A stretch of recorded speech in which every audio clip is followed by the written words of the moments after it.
Welcome to the Irish Photography Podcast. Today we are talking about how we are getting on with isolation and have we started anything yet with the challenges. I don't know who you are, but welcome to the Irish Photography Podcast. Sit back, relax, and listen about cameras, gear, settings, stories, and all things photography. Join Diarmuid and Darren on Ireland's Best Photography Podcast. Let's go.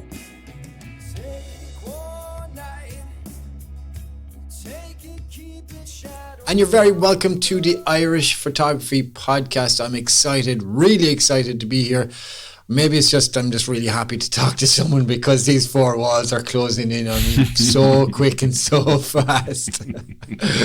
Darren, how are you, pal? You good? You took the words right out of my mouth, man. Yeah, these walls are closing in quite thick and quite fast. But you know what? It's safer. Stay at home. Don't add to the problem. Make sure that we're helping, and we seem to be helping in it so far, which is great. I think apparently.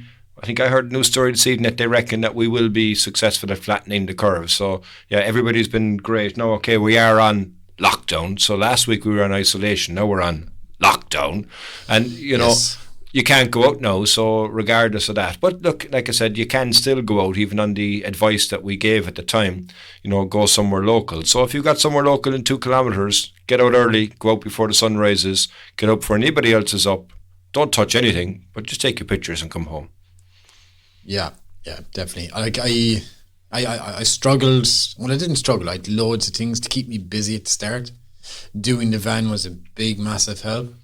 I'd say if I didn't have the van, I'd probably be tearing my hair out. Oh, wait, I don't have hair. True story.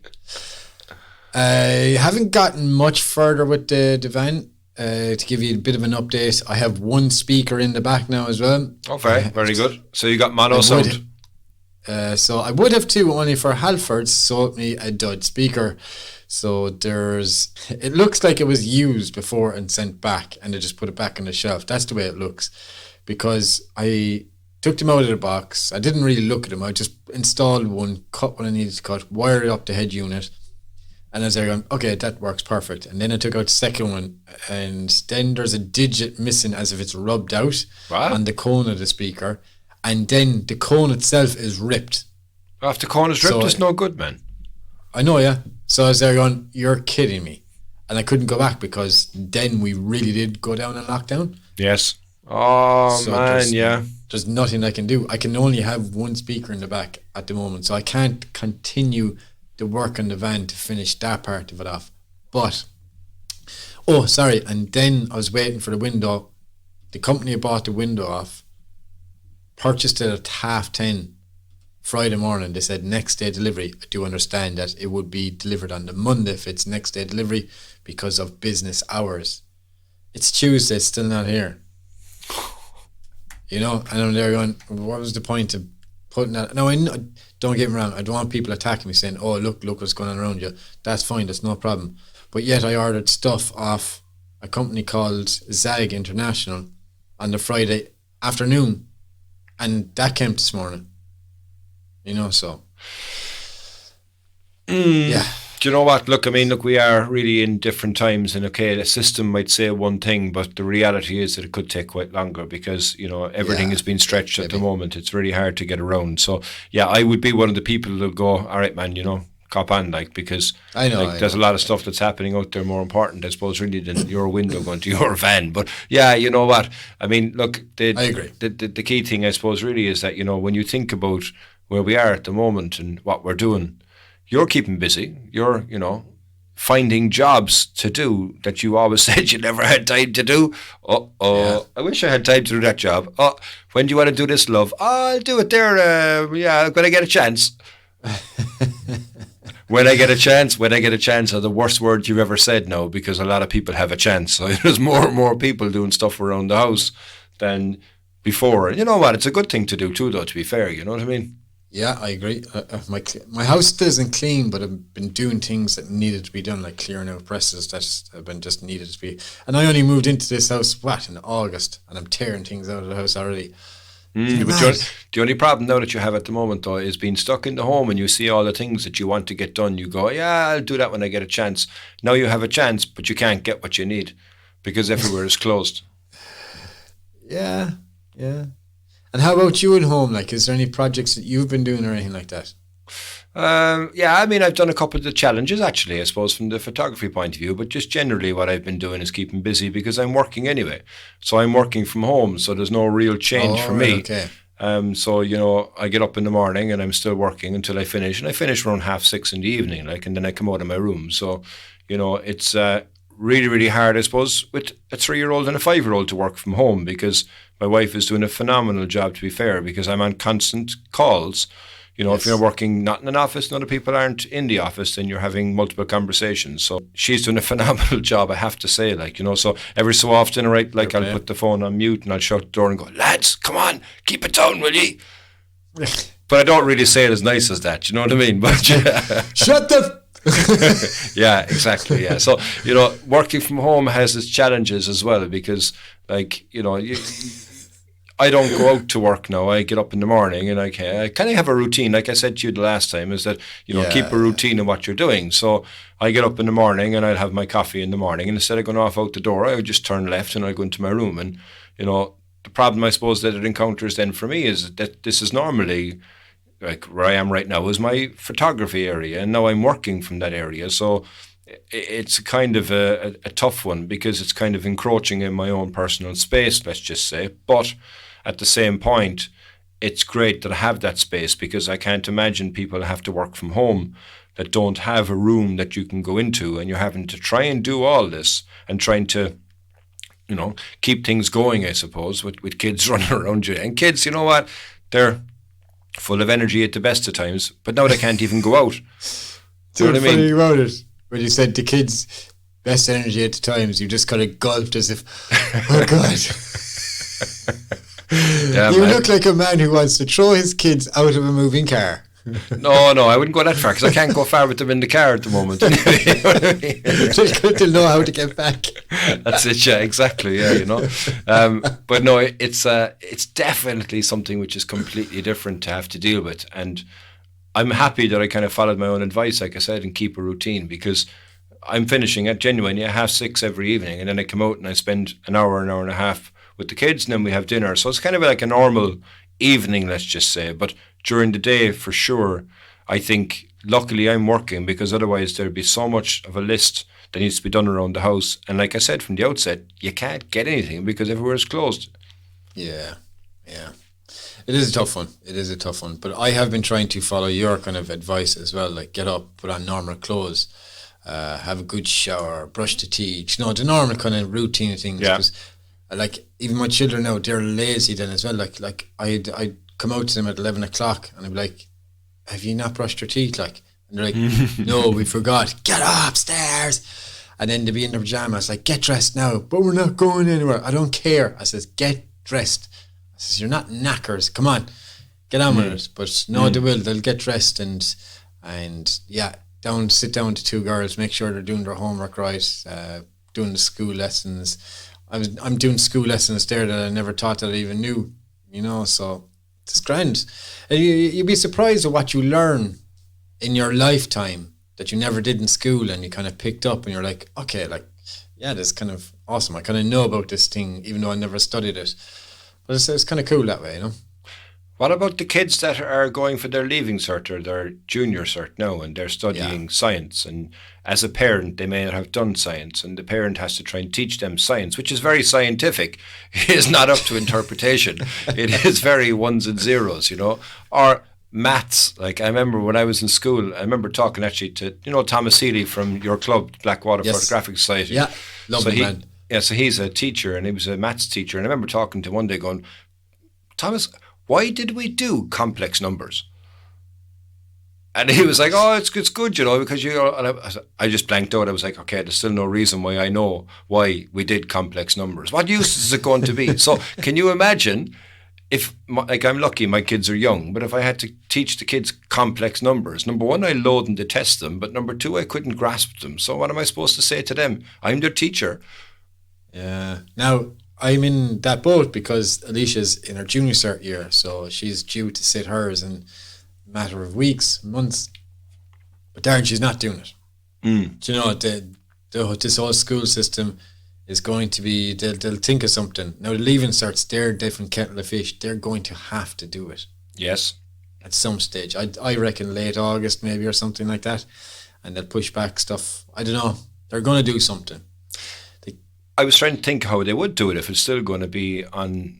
I wouldn't imagine we're going to be on lockdown, I suppose, by the time the summer comes. Might be on semi-lockdown, let's just say. But I was wondering, would they do it over the internet and use the technology that's there? But the problem that you're going to have with that is you've got your computer in front of you and you're doing your exams, but you also have your phone right next to you, or you might have an iPad right next to you. And the temptation for somebody, as good as they want to get good grades, to get stuck on something would be difficult to police anyway. You couldn't police it unless you got a parents with them to make sure they're not cheating. But then who knows, there'll be certain parents out there going, go on son, get that A+ that I never got by, go on son. Do you know what I mean? I'd never do it. But but that's the thing, so how are they going to do those exams? Like, I mean, you say in August and stuff like that, but okay, that now delays everything even further from the potential starting of the college year. Because if the kids coming out of school haven't got the results and they haven't got those through and they can't get them processed and the CEOs haven't been submitted and can't be started, you potentially have colleges, depending how long it goes on, that won't have any first years. That is that's a massive financial loss to that college then as well, because you look at the cost of sending a child to college, forget about the accommodation and all that, that's a different kettle of fish. But the fees alone can be thousands and thousands of euros per child, per adult at that stage. Yeah, absolutely. And, like the impacts, I suppose, from the whole COVID-19 coronavirus is going to be widespread. We don't even know right now in regards to where we are from we're all on lockdown, we're on isolation, we're not doing anything. You've pressed pause on the world, effectively. So the world is one big cog where everything is going to be connected to another cog and another cog and another cog. And, it runs kind of like clockwork. But now you've stopped that central cog, which is people. And all those other cogs out there have to stop as well. And they have to they can't keep moving in any way, shape or form. They have to stop if the one that they're connected to is stopped. So eventually, you're going to have a situation where you're going to create gaps. Like, the manufacturers, we touched on it there when we were talking about the whole crisis right now. The manufacturers haven't got a way to be able to, showcase their products. They don't know in regards to, is there going to be a market there for their products? The research and development of their products potentially had to stop because they had to shut down the R&D departments. Yeah, it's a big hit. It's a massive big hit. And I don't like it simply because I've been literally begging for Sigma to make a bloody RF lens. And if you think about it, that's not going to happen now for quite some time. Yeah. So I'm kind of like, shit, man, come on, strap up your boots and get this done. But if you think about it there, like from the whole manufacture of the equipment, but think about the use of the equipment. So, we spoke earlier on about, or the last episode about wedding photography, but think of it, something right now is filming, right? So we said how they're going to show the new movies, right? But you look at what's on TV, and even now when you're watching TV shows, I watched Claire Byrne last night on RTE, and she was broadcasting from her shed out the back of her house. And then I watched somebody else and they were also broadcasting from a shed. So, this is primetime TV and somebody is broadcasting from their home because they're in isolation because of the crisis that we're in. So they have to split things up in how they're doing things. Even the panel guests that are sitting there are sitting 2 meters apart. But now think of bigger scale things like, okay, let's say Fair City is an example. Are they still going to be able to make Fair City? Are they still going to be able to keep that part of the human psyche in Ireland, which keeps everybody together? I mean, go back, okay, it's probably before your time, maybe not, but Glenroe. And Glenroe... Biddy and Blackie. Yes, like Glenroe was part of our staple diet. It's what we'd only had 2 channels, you know what I mean? So you had no real choice. But imagine that being taken away. And that's potential that they can't make sitcoms right now that people love. Like in England, I think they've stopped making Coronation Street or something like that. Yeah. So that's going to be, what are all those people going to do? What are the actors going to do? It's a good thing, really, because I can't stand it. I can't stand any of them, but they're just a good example. Do you know what I mean? Like, I wouldn't watch any of that. I wouldn't subject my eyes, ears, or anything to watching it. But think now in regards to, the bigger picture from outside of you and I, and how we're surviving isolation. We don't know how to deal with isolation. We don't know how to deal with lockdown. If I told you back in January that when it comes to the end of March, you will be stuck in your house and you will not be allowed to leave your house, you would have said to me, get away with that, man. Interesting. Very interesting. Like, we really don't know where we are today. And we definitely don't know where we're going to be tomorrow, because something else is going to change tomorrow. And go back to when you and I were supposed to be going away to England, and we cancelled going to England because we couldn't get the ferries to line up. Now, we were only in England as an example. What about people that have flights booked, not just from now, but all the way through the summer, and they don't know what's going to happen with those flights? They want to go somewhere. Booked. Your flight's to Lanzarote. You don't know if you're going to be able to go to Lanzarote. So, even right now, where we are from an isolation point of view and lockdown, we've got further reaching things that we don't even know.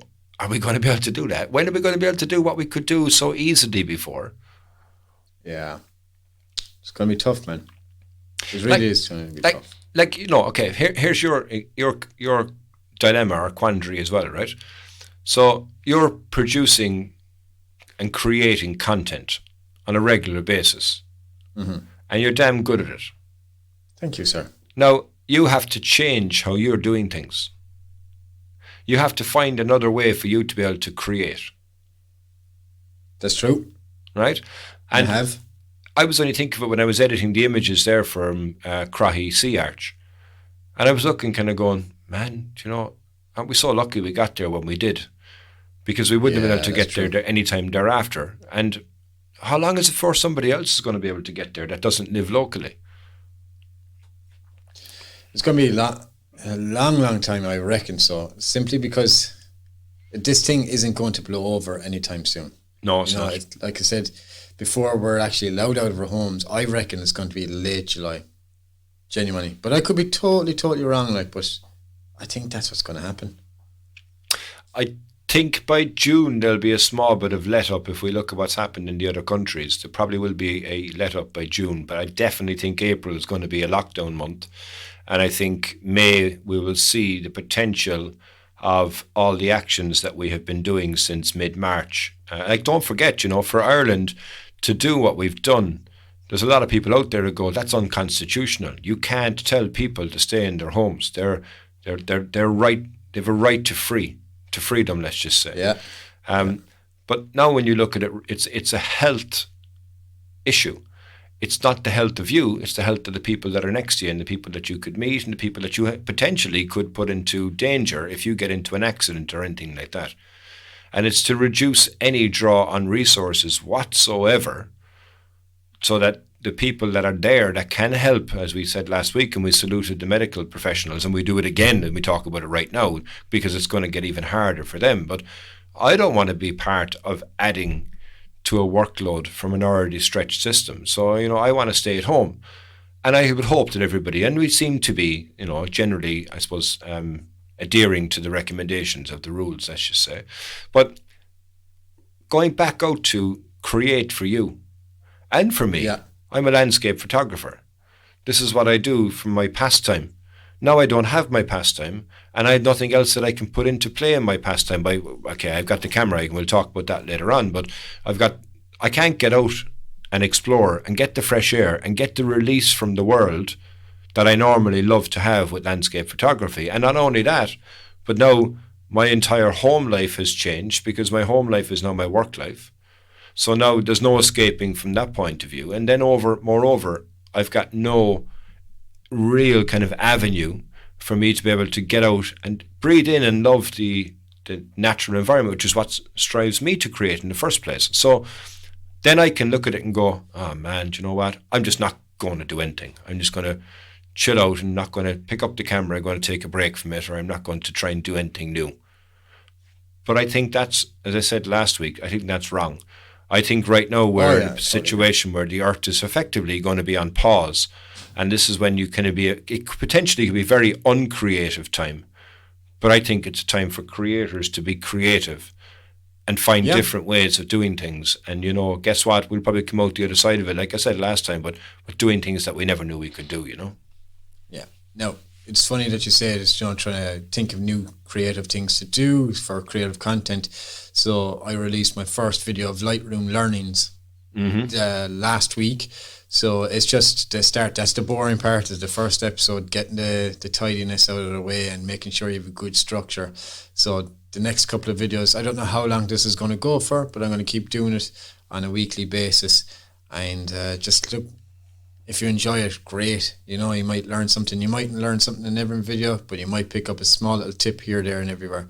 And it might not make you a better editor, but everyone else around you. So that's what I'm trying to do, to keep busy and kind of get creative. And there is other things that I want to do, like reviews. So I wanted to review my Lytra torches that I had, the Bravant speaker that I use, and there's also my jacket, the mountain equipment jacket. So both of them I can use, do a vlog on. So there's plenty of content for me to put out there. It's no problem. So yeah, all good in my end, really, to be honest, yeah. But you know what, Darren, before we move any further, why don't we go for a quick break, and we'll be right back with how we're getting on with our challenges. Are you tired of running out of power at that crucial moment? Do you need to charge 2 batteries simultaneously or charge on the go while in your car? The award-winning ProCube 2 from Hainel has got you covered. Available for Canon, Nikon, Sony and Panasonic. Visit hainel.ie. And you're very welcome back to the Irish Photography Podcast. I hope you enjoyed that break, because we did. I had to go and get some refreshments. I needed a cook. I'm feeling very parched, Darren. Doing a lot of talking tonight. I had to get a beer, it's okay.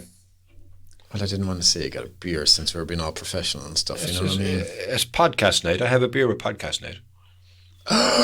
Normally you have a brown paper bag around it. True story. Only when on video. Oh, that's so funny. I remember the first time you used it, I was rolling laughing. It's not a brown paper bag, by the way. It's a brown wooden log type of cup. Oh, is that it? Sorry. Yeah. Okay. Why do I think it's a brown paper bag? I have no idea. You think I have no class, but go on anyway. You got a 40 ounce in your bag. I do, yeah. Flagon, right? My flagon. That's my flagon. Yeah, my 2 litre. Lads, we put out last week's episode, and we wanted to put forward to you some series of challenges. So you just gels and just using your creativity. I can't remember off the top of my head and what we talked about. It was one whole week ago. My God, you can't remember all those great ideas. Outrageous, carry on altogether. No, but you probably will know them by default because you've tried some of them anyway, it's sure. Yeah, true. So I just want to know how ye are getting on with your challenges. We'd love to know in the Facebook group. Let us know how you're getting on. Show us some of your pictures. Actually, maybe Darren, if it's okay with you, maybe because you put up the Sunday showcase. Why don't you put up the Sunday showcase for challenges only on this Sunday? When the Sunday goes out. Yeah, good idea. Yeah, and see what people are coming up with for their challenges. Yeah. Have you done any challenges, Darren? I played around. I didn't get much time, like I said, for the reasons mentioned earlier, but I did play around, and I did a test shot of an idea that I had. Like I said, I wanted to do something for the kids, so I went rummaging through the multitudes of Lego. Lego, by the way, are the most dangerous thing in the world. I wish they should be banned because, my God, you stand on them no matter what you do, and my God, they hurt. But anyhow, I went searching through and I found a Lego character, but not a small one, a kind of a larger one of a fireman or something like that. So I said I'd play around with that, and I took out the Sigma. I set up a bit of tin foil in the background, crinkled it up, like I said, and shot at 1.4, shot the figure, and changed the colours then in the background as well, using the Lytra lights and the colour glasses that we have for it.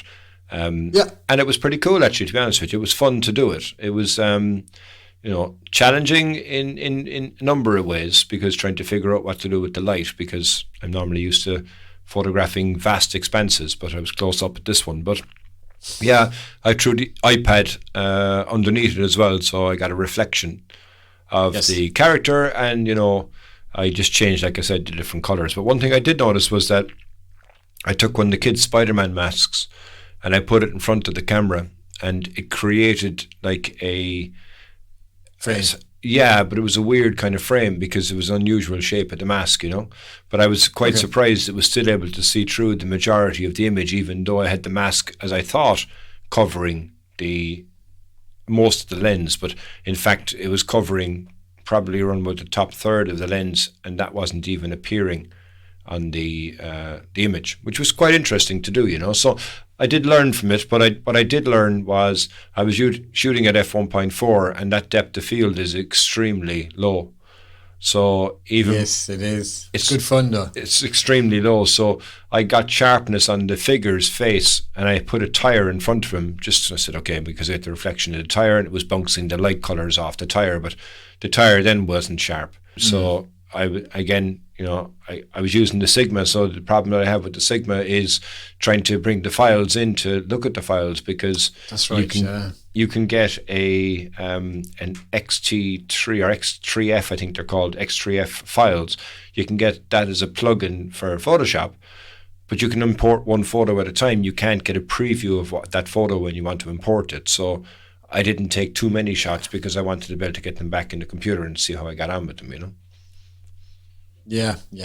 I'm looking at them here now. They're really, really cool. And even the ones that you did with the lighter torches were really, really good. I love the kind of green bokeh that you used. And they're very, very interesting shots. Yeah, that was the second part then that I did, was I said I'd try and throw a product in there. So I threw the lighter light in. But again, I figured out that the depth of focus, again at 1.4, the text on the top of the lighter light is sharp, but by the time you get to the back of it, it's soft. But I definitely do like the idea of it. I really liked the whole idea of creating the scene but using tools, and all it was tinfoil at the background, but you wouldn't know it was tinfoil when you're looking at that shot, I wouldn't think, would you? No. And like, to leave you getting the text nice and sharp, would you not have thought of maybe focus stacking? Yeah, of course. I'd have to try that thereafter, I mean, it was my first time doing it. I mean, because I played around and said afterwards, I suppose in my head, I'm shooting at f1.4, okay, so if I went to f8, I'd get it all focused, but I potentially wouldn't have the lovely, beautiful bokeh that Sigma produces on their lenses. And that then would negate the purpose of doing it. So, it's probably going to have to be focus stack if I want to stay at the 1.4, but definitely for my first try, I really did enjoy it, and I definitely learned something that I think I can, take going forward. And more importantly, since then, my wife found a Spider-Man character. So my youngest is biggest into Spider-Man, so I want to do a photograph, like I said originally, so it's good because I have the Spider-Man character. I'll show it to him actually. Just drop Spider-Man. So don't kill him. I didn't kill him, but there's my Spider-Man. That's there. cool. Yeah, so I'll get a shot with him and I'll try and play around with it, maybe try and do some different backgrounds, but I definitely think it was something good to start out with. How about you? Oh, different. Yeah, I kind of did the same as you, and simply because now I didn't want to do it because I'd known you had done it already, and I kind of did this before previously, maybe about 2 or 3 years ago. But I'm part of the CFT Underwater Photography Group, which is a group on Facebook. It's like your normal standard kind of photography group that you can be in, but it's all kind of scuba divers and underwater photographers. Yes. And because we are isolated, we can't get in the water, so Richard Thorne, a really nice guy, has created this kind of series of challenges. So what happens, he started a challenge day one, and the challenge was spring. Okay. And you can interpret it whatever way you want, as long as you kind of stick to that kind of genre of a theme, but you can use it however you wish. So he put up a photograph of some sort of a flower, and not up to date with your flower names, and it's a daffodil to me. Okay. If it's yellow, it's a daffodil. Yes. But no, it's a really nice picture, right? But then I was like, okay, so I went out to the garden that morning then, and there was a bit of dew on one of the flowers, so I took a photograph, took about 6, 7 photographs and focus stacked them, so it's nice and sharp the whole way through, and then you got this beautiful bokeh in the background. Day 2 then, once Richard has posted that, then he nominates someone to nominate a challenge the next day for everyone to do. Okay. So Andy Keegan then, his challenge subject was blue and green. Okay. And I was like, Jesus, mother of God, what am I going to do with blue and green? Then the talk that we had about the colour gels, and it's like, okay, look, I'm just going to do the colour gel thing. But I have a big, massive kind of black Perspex kind of unit, right? And I mean, it's massive. It is huge. I'd say it's about 3 feet by 2 feet long. And what happens was I put the Canon ESR up on top of that, right? At such an angle that the lens is facing me, and then, but then you see this, the writing of ESR up in the right hand corner. Now, what I've done then is, like you, I put some tinfoil in the background, but I pegged it up onto kind of a coat hanger so everyone can see it, right? So you have all this crumpled up tinfoil in the background, so it's nice and kind of bokeh-licious. But on the right hand side, I've got a blue gel firing off, and then on the left hand side, I've got a green gel. But the difference between you and I used speed lights. Okay. And had, like I said, I've these gels, and what I had to do, I've no holders from, I can't find them. Just, they must have been my last house or something. So I had to use masking tape on over the speed lights. But I didn't want to use them too much either, because I know some gels have a tendency to melt onto your speed light if it gets too hot. Yes. So therefore, if you're shooting too fast or too much with your green gel, then it's going to be a green gel forever. Ouch. So you got to be careful of that. So I'd pop off a shot, compose it, have a look at it. If I'm not happy, maybe take it again in about a minute later. Even though, there's probably nothing wrong with shooting straight away again, but I'm just conscious of my gear, and I really do look after my stuff. But like I said, I have the black Perspex underneath it, I have the lens pointing towards me, and it's actually like a mirror reflection. And the bokeh, you don't know that there's kind of a horizon line, whereas you see it in your picture ever so slightly. Yes. And I didn't try to negotiate for this at all. It just happened by accident, and some of the best things always happen by accident. And I didn't realize till I got sat down to the computer and I looked. I was there going, I don't know where it starts or finishes. Brilliant. Do you know the mirrored reflection? I was there going, yeah, that's pretty awesome. I'm gonna pretend I did that on purpose. The cat's out of the bag now. Yes. But look, that was my that was my blue and green gel thing, right? So then Andy kind of nominated me for the third day.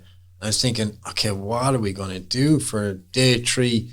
And I couldn't think. And then I was like, okay, look, we're all scuba divers, right? Mm-hmm. So we can't get into the water and scuba dive. And what do we love? Water. Mm-hmm. So it's like, the challenge subject is water. Okay. And interpret it whatever way you wish. And I'm telling you, a lot of people today were struggling. Not only, I was in my head, I was there going, I have this, I know exactly what I'm going to do. I'm so sorry, because I struggled all along. I must have spent the bones of 3 hours on this project today. Wow. 3 hours trying to get it right, and I'm still not happy. I was thinking to myself, how hard can water drop photography be? Mm-hmm. Very freaking hard. Very hard. Very hard. I was ripping my hair out. Did you not use your Hainel Capture Pro? I did. And it was good and crap at the same time. It's some parts of it were very, very good and very handy to use, but then trying to synchronize all the triggers together to work in harmony was just a shit show. I mean, I was like, what is going on here? You know, one would decide to work over here, and then this guy over here would have a meltdown, and it's like they're having an argument with each other, you know, and they're about to go to war. But then if I wanted to use simplicity, kind of these two here will work in great harmony, and they work flawlessly. They're absolutely brilliant. But like I said, when you start trying to work them all in this kind of little one group, it's like fucking Ireland going to war with someone in World War III or something. You know, it's just... And you know what, Darren, there is probably such an easy way to get them to work together, but I just don't know how to. RTFM. No, I'm a man. I'm a boy. Yeah, I suppose every manual goes out with the box and the receipt. No way, I cannot read it. But you know what I did for my shots though? What? I shot these 3 photographs, right? So I started shooting the water drops photographs, and I struggled. I think I took 700 photographs today. Wow. I'm not joking, 700 photographs, and I got 2. Wow. Right?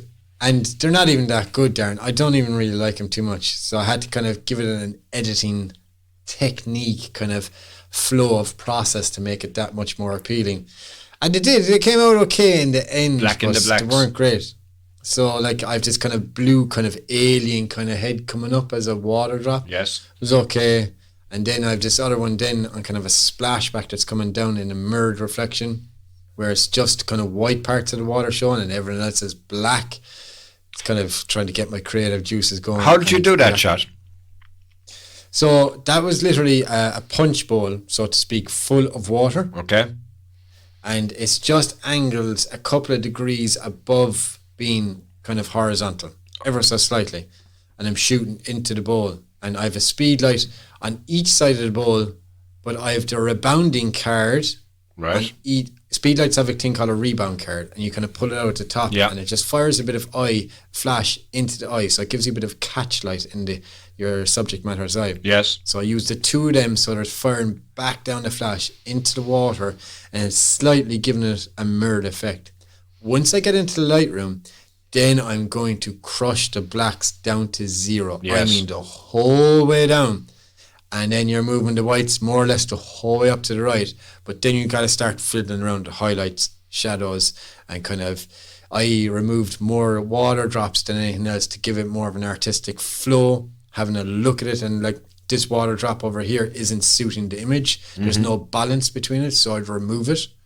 And it's just a matter of sitting down and editing it for half an hour, I'd say it took to edit that photograph. But again, for the one photo, for that photo, it took about half an hour of editing. When I first saw that, I knew that it was water, but it actually intrigued me because on the right hand side it looks like a couple dancing. Oh yeah, I see it. It looks like a parrot is going to eat her head. Or was I going a bit far there? Was I? How many photos of that did you actually take for that one? I literally had the Hail Capture Pro in my left hand, the trigger, and I had I don't have an eyedropper or a water dropper or anything like that. There's nothing open, like. So I had to use Trish's freaking sports water bottle and literally pour it in ever so delicately, keep my finger on the trigger, and just going. Yes. And just hoping for the best, and I picked this out and I got it. And that's just a result of my work. But I wasn't happy. It's okay, it's fine. You picked one of the hardest ones possible to do, like.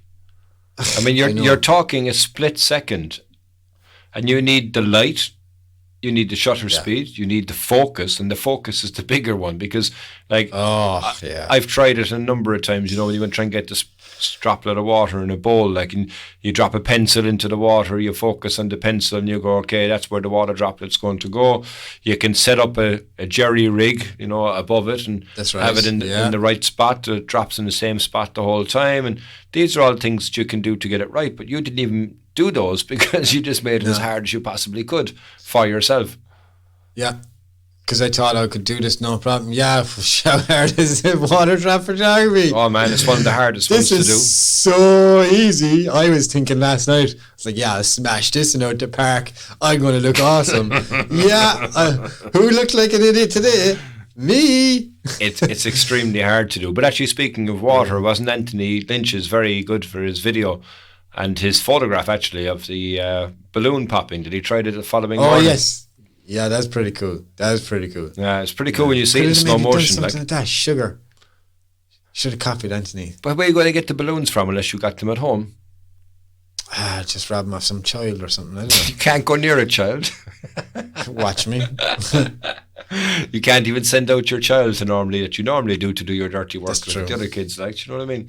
But you know what? You mentioned there a second ago from the outset with these challenges, and I love that idea of it because it's something that I think we should all try and do, is to have different challenges right now. Like I said from the episode last week, right? But spring, immediately your scuba diving crew, surely be to God, there's in all of your equipment, there's a spring in something that you use. Yep. So when you could have done that. When did you take a photograph of that? Because I didn't think of it. But you know what I did do, right? What? So because I wasn't too happy with those water drops, right? My beloved daughter, the one I like the most out of all my daughters. All right, okay. Lola, my dog. Yes. She's the one I talk to. Yes. So we went for a long walk today. I just walked the legs off her because I knew what was going to happen because I wasn't happy with things. So I had a shot in my head. I said, right, since I'm a scuba diver, you went for a long walk, 2 kilometres and then back and then 2 kilometres. I did about 4 or 5 laps, like. Right, okay. 2 kilometres non-stop. Yeah. And so we're a scuba diving group. I thought, right, what I'm going to do is I'm going to put her in the bath and do what's called a split shot. So 1 over, 1 under, so you see her legs and her head. But I'm going to put a scuba diving mask on her, right?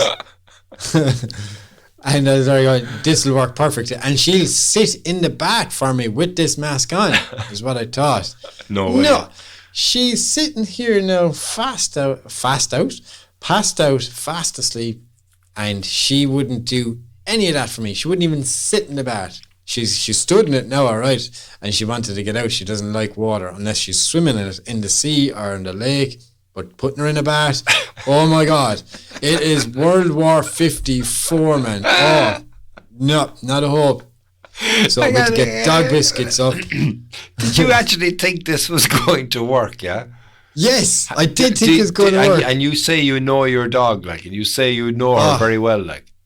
I do, we're best buddies. I thought I could bribe her with dog biscuits, but I did get some bit of a shot. It's just, what it is, I was putting the dog biscuits into the water, so she'd have to go. Then I was like, okay, I can't get the mask going. She's not playing ball at that part at all. I wonder why. So then I started plopping the bones in, and then she'd go down and grab it like the tennis ball shot that we had in our mind. Yes. Right? But I was going to do it dog biscuits, but then she was just like, nah, I got one kind of shot. I sent it to Darren a while ago, but it's okay, but it's not great. But it's all just funny. Hang on, I think it's extremely funny for a number of reasons, but the main one is, as you said, you know your dog, so she doesn't like water, but she doesn't mind it when she's in the river swimming. So you think that she's going to go home for you and go into your bath with water, which is clear, not anything like she can see the bottom, which is not interesting. And you want her to sit in the water that she doesn't like. And then on top of that, you want her to put on these snorkels. Or, goggles. Snorkels. Goggles. It might as well have tried to snorkel, like, you know what I mean, at this point, because she's never going to do any of them in the first place. You're lucky that she stayed in the bath long enough for you to be able to get the shot that you did get. And to be fair, the shot that you did get is actually quite a good shot. I mean, look, you know she's in a bath. Okay, fair enough. Like, you know what I mean? But it's a good idea. I think it was quite creative, and fair play to you for trying it. I'm sorry for Lola for having to try. I could just imagine you. Lola, will you sit still? Hang on a second. I put the goggles on you. Look, hang on a second, Lola. She's looking at you going, look, she enjoyed it, I think. I don't know about that one. No, we did. We enjoyed it. She was happy out. She got dog biscuits. So a dog's best friend is whoever has food is a dog's best friend. That's what I'm trying to say. So 100%. She's got food there. She's happy out. Primal instinct, Primal instinct overtakes all other instincts. Survival, food. You're the same. That's why you love McDonald's and Burger King. How are you getting on without McDonald's, man? I miss Chinese food so bad, man. Chinese. I'm having withdrawal symptoms. There's like curry oozing out one of my cuts the other day. I cut my hand while I was doing the van, and next minute this ZB Tan Chinese curry kind of just flowed out of my hand. And I miss it so much.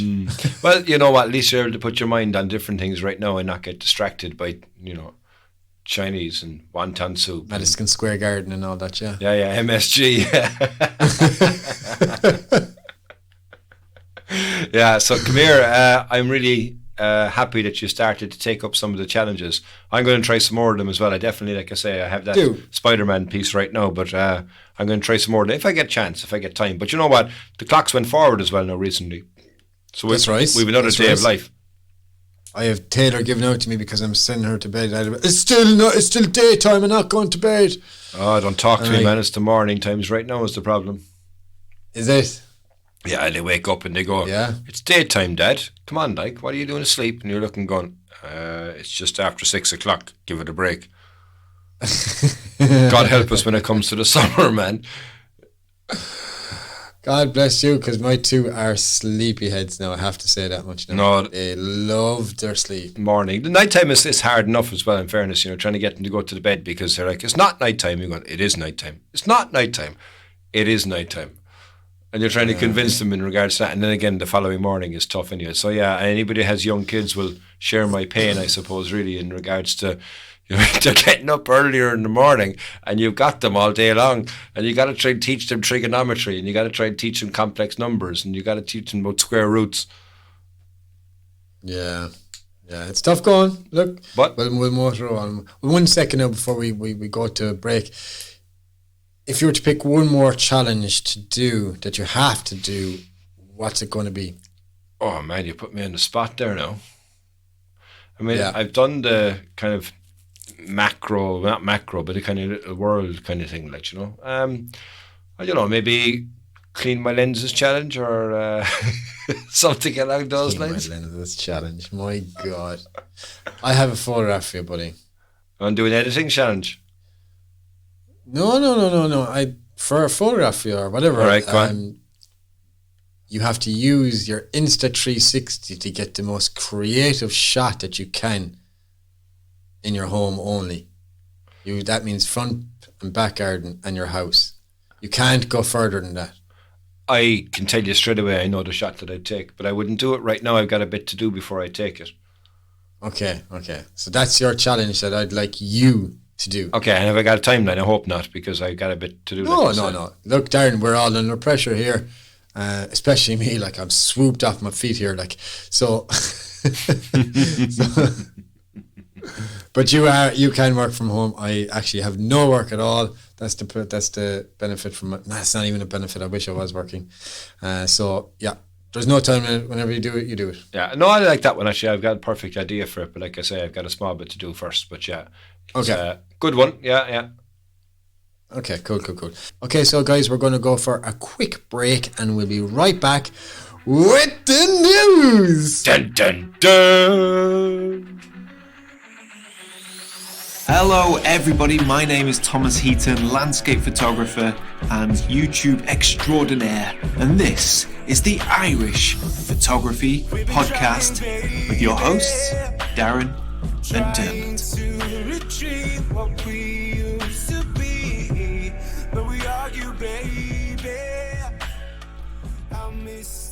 And you're very welcome back to the Irish Photography Podcast. We're just going to jump straight into the news, and big thank you to Petapixel as we are literally plagiarising them.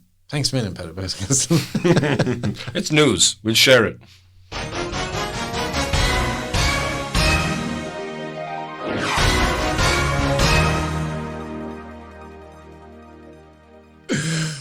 Huawei recently revealed the P40 Pro smartphone, the company's latest flagship, complete with some very impressive camera specs.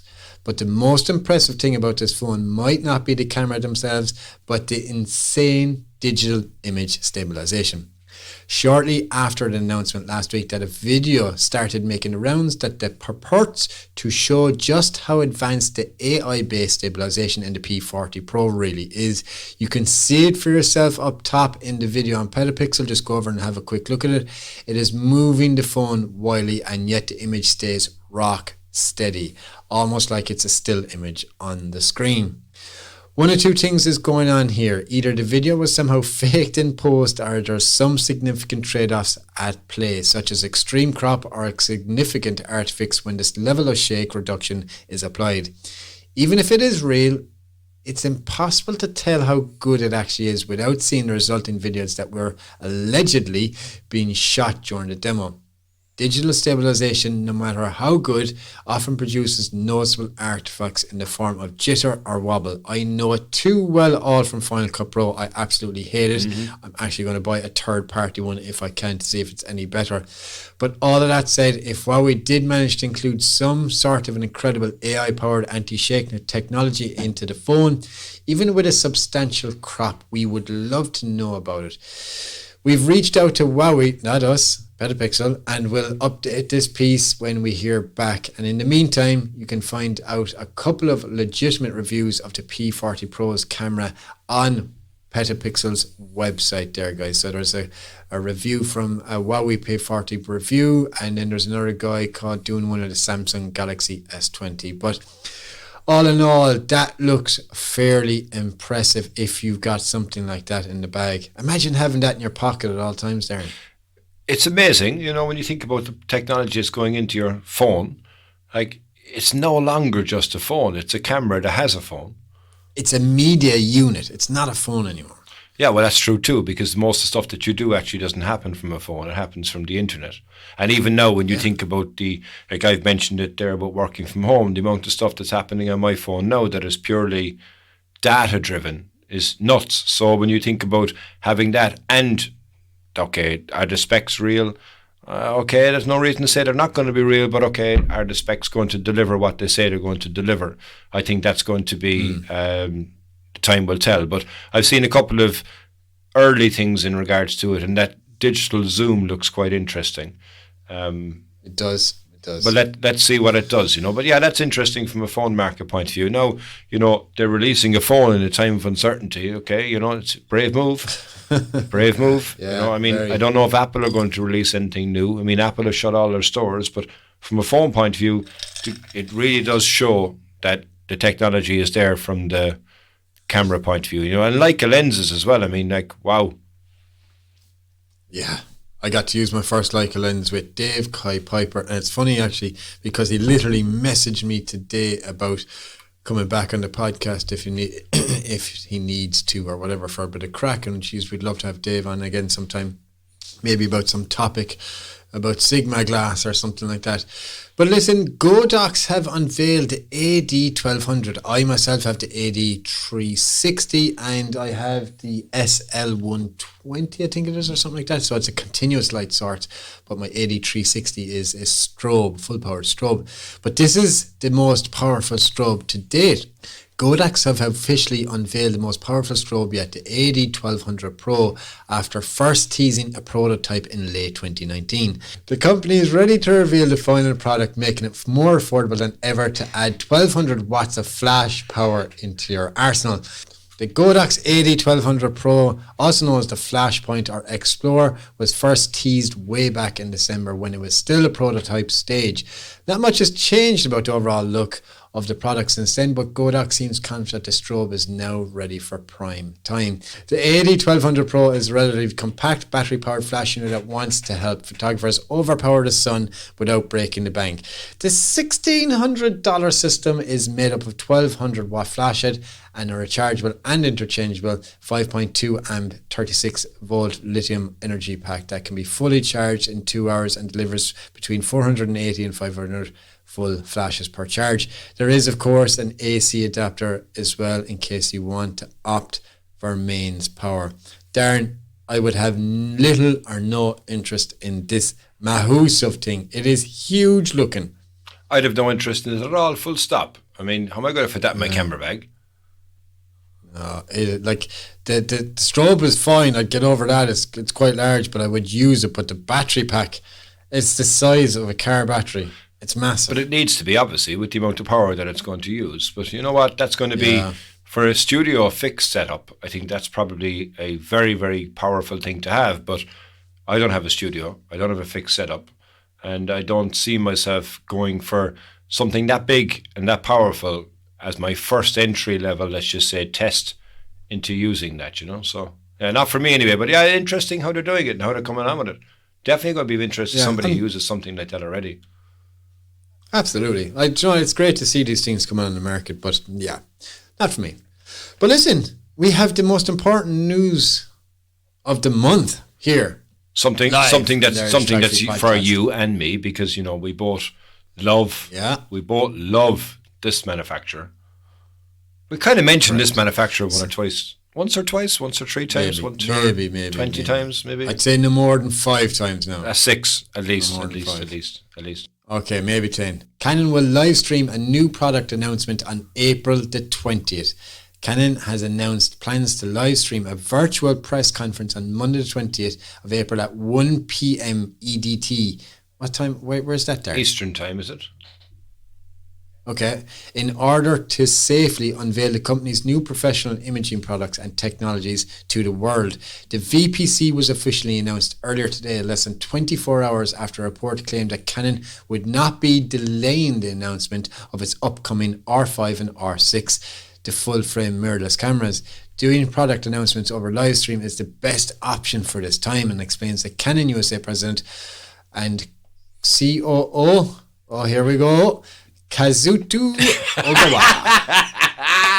I love talking about Canon more so because you're going to butcher some guy's name. Go on. Oh my God. I thought you were going to get stuck in the COO. I did get stuck in the answer.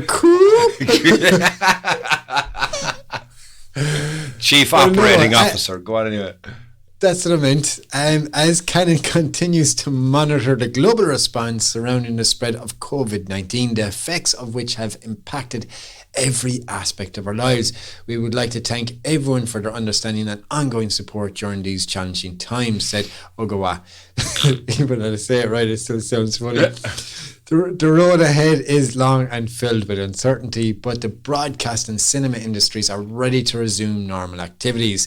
Canon wants them to know that they will be there to continue the support of professionals with new products and technologies that meet their needs. So it's as of today, which is 31st of March, we are 20 days, 23 hours, 9 minutes and 47 seconds away.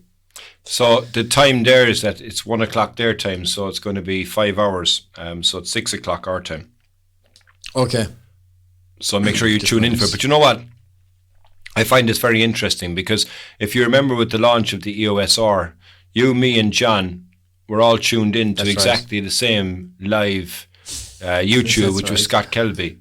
And he was showing people in regards to what was happening. And then Fro was doing it as well. And all these guys were all going, they went to Hawaii to go for the launch of this camera.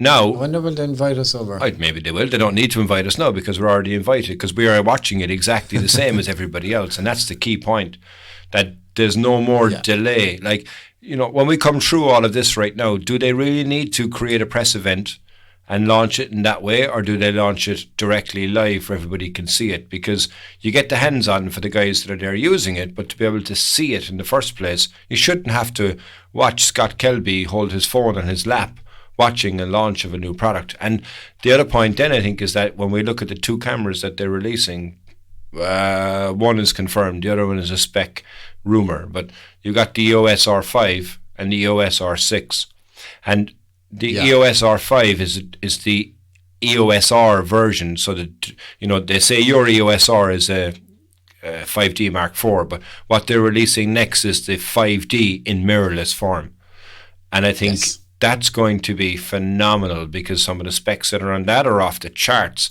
But then you look at the R6, and the R6 is something which is the step below the R5, very similar to my Canon 6D, which I still use. It's perfectly fine for me. But maybe I'd look, instead of going for the EOS R5, I'd go for the EOS R6 because it's going to be a cheaper, potentially, price. We don't know. It's all rumours at the moment, but it's going to be a lower price.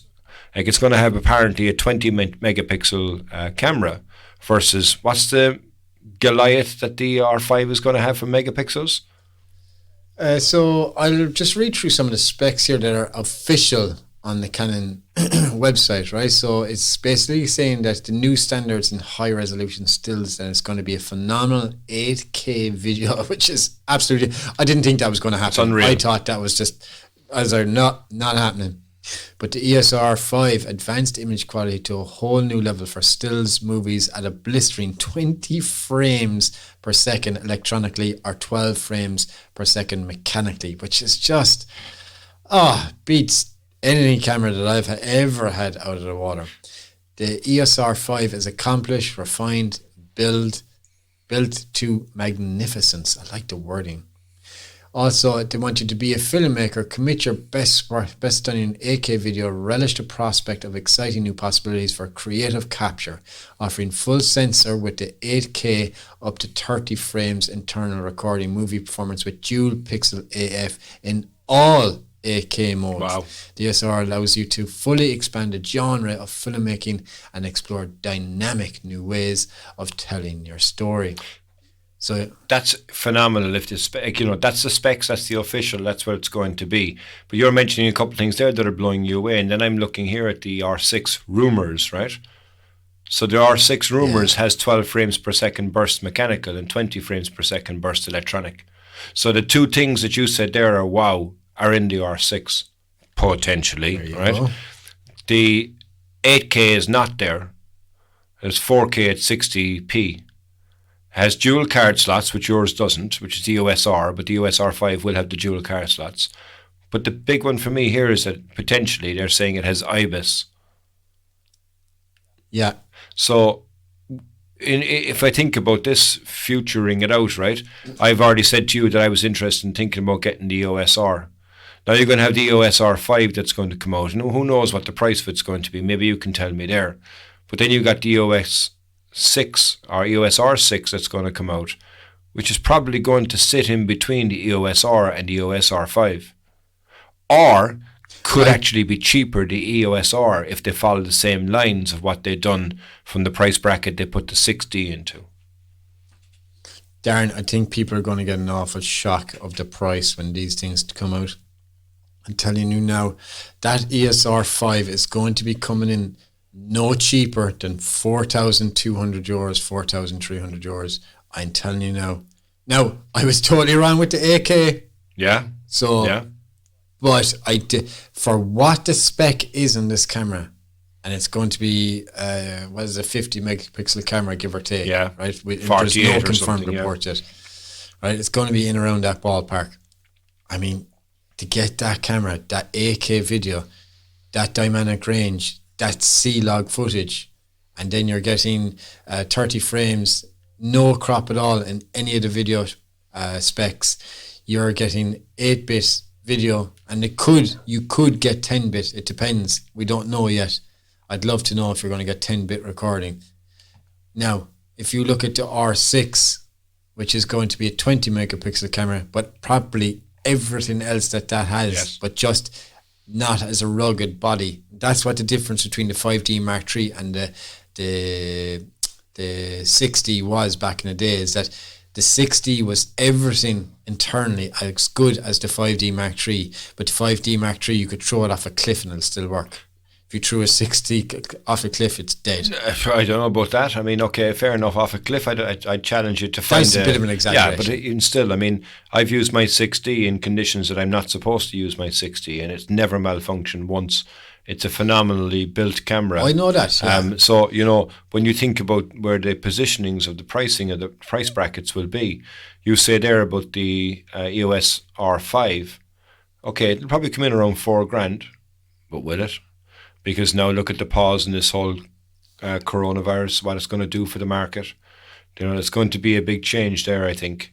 And, photography industry is a niche market as it is, and that's high-end photography as well. So I think be ready. There probably will be a price change coming soon.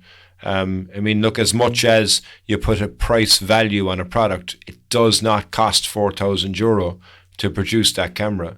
Okay, they've got the R&D, but the volume is where it comes into, so that's where they make their money. So, we may find a situation that the volume is going to drop and that the price potentially will drop. And it kind of may end up making a loss on some of the items that they're producing right now, and they'll make it up from the lenses and stuff Lenses. Yeah. Yeah. Yeah. Now, just quickly going back to the comparison between the 6D and the 5D Mark III. The 5D Mark III is an aluminium body, whereas the 6D was a plastic yes, body. That's what I was kind of implying. Yes, that it's weather sealed as well. Much more rugged and stronger. Yeah. But look, call a spade a spade. They're all very good cameras, and they all still work to this day. Like, I still have a Canon 5D Mark III, which I still use from time to time. Great camera. Absolutely nothing wrong with it. You still use your 60 and produce great pictures. It's the only camera I have. Camera is a camera. It's the only camera I have. Yeah, just make sure this one doesn't take a swim now, yeah? Yeah, how long ago was that actually? I wonder, when... That's about 3 years ago. No, it's more than 3 years ago, I think. Was it? Yeah. But yeah, my beloved 70D decided to enter the Olympics. Just very similar to my filter holder decided to enter the Olympics too. Do you know what? Now thinking about this, now, man, I never pitted you as a clumsy type.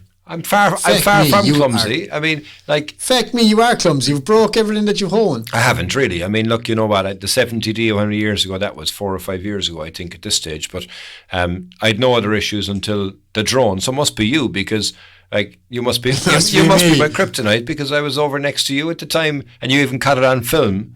And I was over when my drone decided to take a fall from 6 feet and break. And when I was to be fair, in Downpatrick, that was my own fault. I mean, that wasn't my own fault. I think it was the Lee filter holder, to be honest with you, because they're notorious for it. It's probably my aura made it fall, so it was... Well, you were there, like, do you know what I mean? So I'm tying 2 and 2 together and getting 27, like, do you know what I mean? Yeah.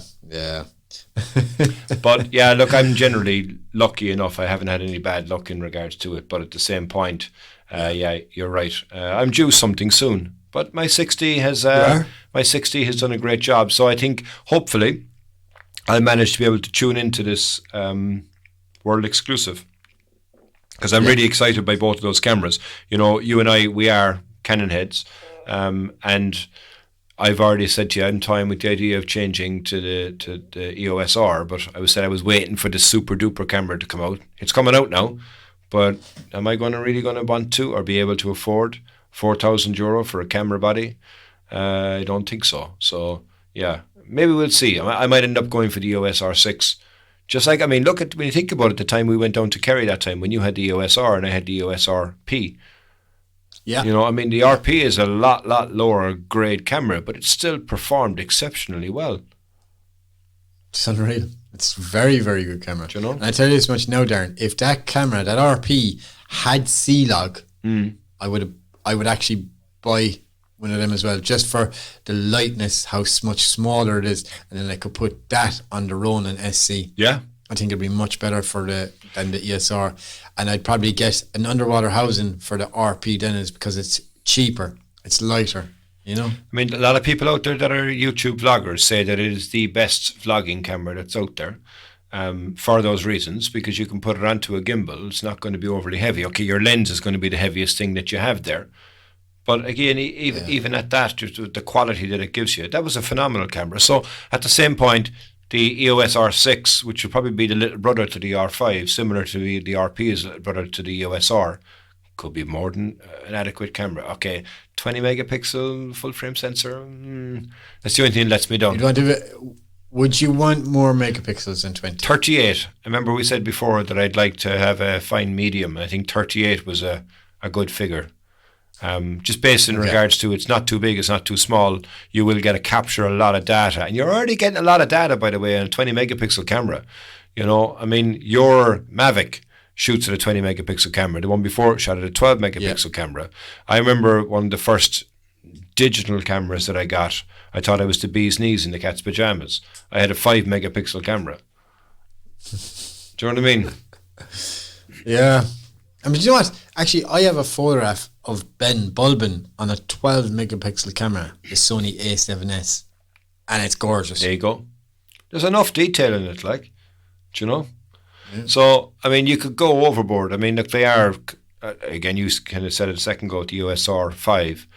It's 50 megapixel or something like that. I mean, the more pixels you try and fit in a sensor, the degrading of the quality that you're going to get. So, you know, the Canon EOS R, what's it called? EOS 5R, EOS R5 or whatever it was, not the EOS. Yeah. The full frame version of it, they had the 50 megapixel camera.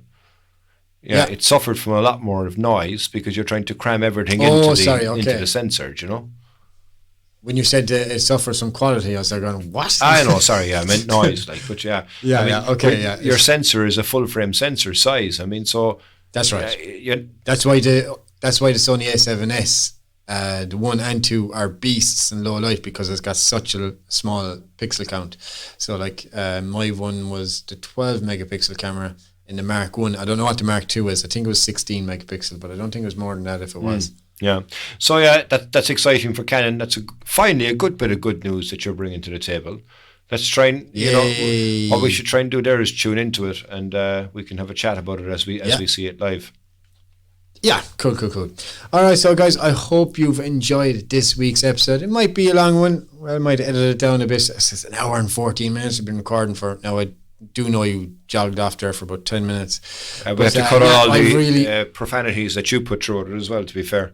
I have no profanities. I never curse. Here, man, if you had shares in beep, you'd be absolutely loaded. Thanks very much for watching. Everyone really do. They're watching you now instead of listening to you. Are they watching you as well as listening to you now? Who? You just said to everybody, thanks very much for watching. What's that? Okay, I'll just restart that again. Exactly. Thank you very much for tuning into the Irish Photography Podcast. We really do appreciate it. If you'd like to further your experience, jump over to the Facebook page where you can join as a member. All you have to do is say a name of the host of the Irish Photography Podcast. My name is Diarmuid. His name is Darren. And if you jump over to the Instagram, Darren does a great job of running that side of things, and he posts pictures of our listeners and shares information on that. I've no pictures of our listeners, pictures from our listeners, just as a disclaimer there, you know. Right. Maybe we should post pictures of our listeners. Be nice. Today's listener special is Timothy O'Toole. There you go. Thanks a million for watching, guys. Thanks a million, Darren. I'll talk to y'all soon. Thanks, everybody. Slán go Hey, guys. If you dig what you're hearing, why don't you jump over to iTunes, Spotify, or wherever you get your podcasts. Give us a 5-star rating and don't forget to share with your friends. With all that done, we'll see you next week. And remember, keep shooting.